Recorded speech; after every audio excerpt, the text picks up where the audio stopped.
इमरान खान कश्मीर को तोड़ना चाहता है। मुल्क की बर्बादी के बाद अब कश्मीर पर नजरें जमाए बैठा है।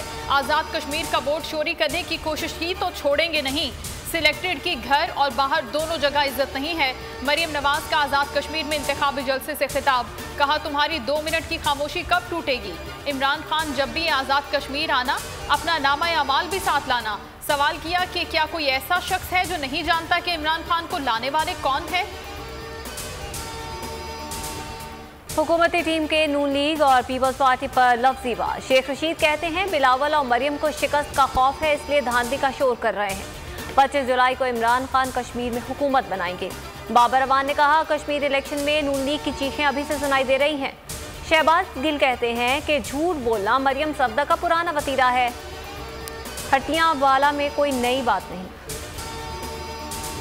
मुल्क में वीआईपी कल्चर पर बड़ी ज़रब। वज़ीर आज़म की हिदायत पर स्पीकर कौमी असम्बली, डिप्टी स्पीकर और 7 वफाकी वज़रा से इजाफी सिक्योरिटी वापस ले ली गई। वज़रा का अचानक सिक्योरिटी वापस लेने पर इजहार तशवीश। चेयरमैन सेनेट की सिक्योरिटी बरकरार। शहबाज शरीफ की मज़म्मत, कहा सिक्योरिटी वापस लेने का फैसला जुर्म है।